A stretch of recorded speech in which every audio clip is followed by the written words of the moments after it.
Ballroom dancer who's won the coveted Mirror Ball on Dancing with the Stars a whopping 5 times. Now Derek Hough is bringing his dance-tastic talents to the big screen in Make Your Move. Derek, I was worn out just watching the trailer for the film. Some of these dance sequences are crazy. Now I know you're a professional dancer, but how exhausted were you after shooting this film? It was just very different, you know. It was a great experience to work on. It was, you know, I'm so used to doing live theater or live television. So to do a film where we do numerous take after take after take, you know, it was great. It was a wonderful experience, and I was a bit tired after it, but more excited. Now you took season 12 of Dancing with the Stars off to shoot this film. Admit it, you missed competing, yes? Yeah, I mean, you know, I love being a part of Dancing with the Stars. You know, it's such a wonderful thing to be a part of. As far as I love connecting with people. You know, I love to actually physically connect with people in person, and to coach and to see somebody grow from you know, feeling insecure or not sort of confident in something, and then making them do sort of, you know, extraordinary things. It's a pretty special thing to be a part of. Now, some people are saying Make Your Move is a little bit like Romeo and Juliet on the dance floor. Why is that? Well, I think, you know, it's almost as well like kind of like West Side Story, because the culture aspect of it is very different, which is one of the reasons why I liked the script when I read it. Was you know, it's definitely a love story with two opposing sides, you know, two different cultures, and coming together and finding love, I guess, in a situation, and showing that through dance in some scenes. Through dance. Now, you're an Emmy award-winning choreographer, but you didn't choreograph this movie. Did you have any input in the elaborate sequences? Yeah, definitely. No, definitely. You know, that's one thing I love about working with Napoleon and Tabitha, also known as Nappy Tabs.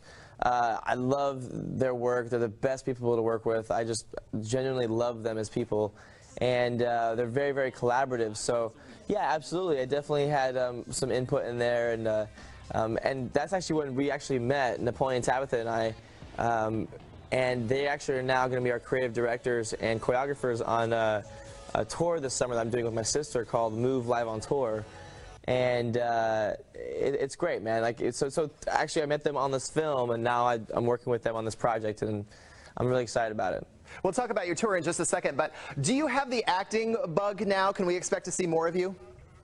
I think for me, it's really about the right things. You know, there's been opportunities that have come up, but for me, you know, I don't want to just do anything, or you know, for me, I want to really build on sort of what I've created this past, you know, several years on Dancing with the Stars, and you know, so if the right project comes around, you know, with film and acting, and that makes sense for me to do, then I'd love to be a part of it. For me, it's all about, you know, creating something and storytelling, whether it be acting, music, or dancing.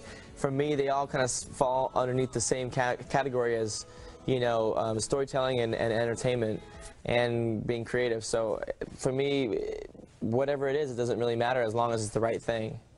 Now, I see your Move Live on Tour show kicks off in May in Park City, Kansas, so you simply must come see us here on the show. Deal?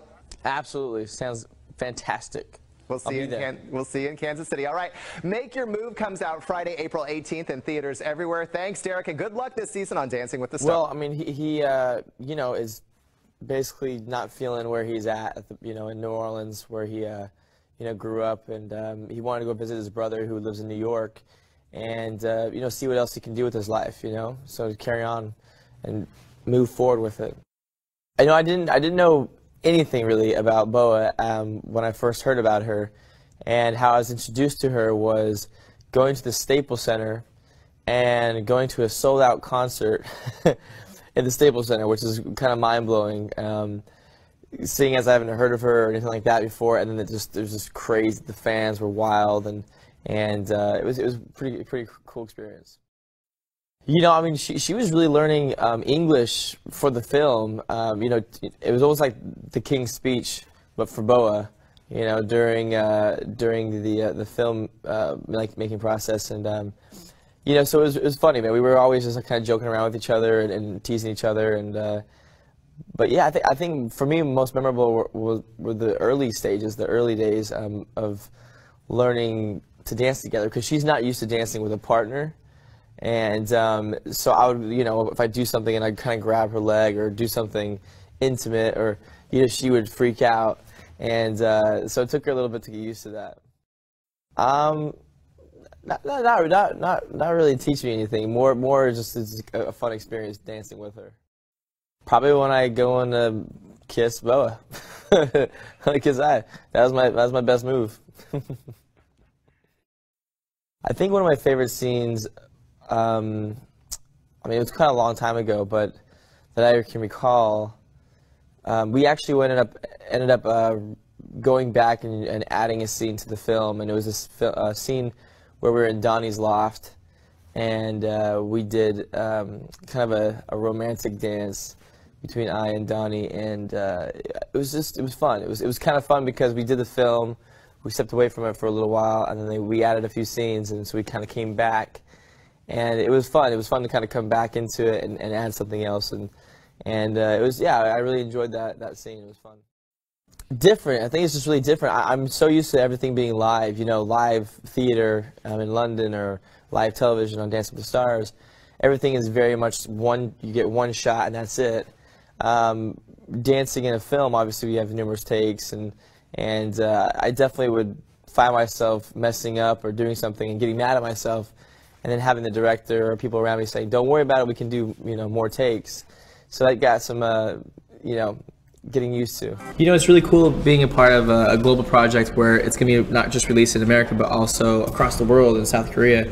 And it's going to be cool. It's going to be interesting to see sort of the different people that I'll be introduced to, and obviously being introduced to Boa's fans, which are, you know, incredibly loyal and very large and vast. And, you know, I hope I was, you know, did them proud with, you know, one of their biggest stars out there. I was so excited when I found out I was working with Napoleon and Tabitha, also known as Nappy Tabs. They are just incredible people.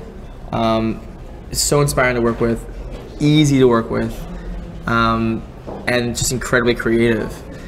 You couldn't ask for a better, you know, team.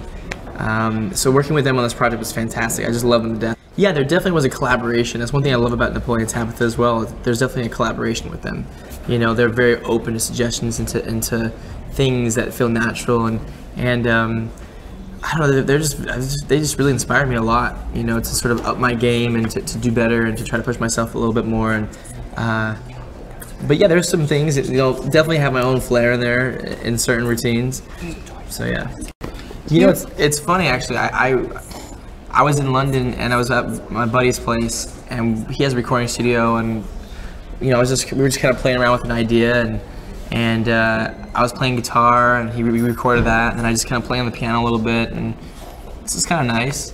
And one night, you know, I came back from London and I played Dwayne this song. We went out and we had a few drinks, and then we were just kind of listening around, you know, the stereo. I said, "Hey, listen to the song." And it sounds kind of cinematic, I suppose. And he heard it and he was like, "Yeah, let's do something to this." And so we went in and I, you know, wrote it with some other gentlemen and wrote the lyrics and things like that. And it just kind of came together, and it kind of made sense for the film, and it worked really well, seamlessly within the film. And it was cool. It was really cool to be able to be a part of the music side of it, as well as the choreography and the acting, and, you know, a large part of it. It was nice.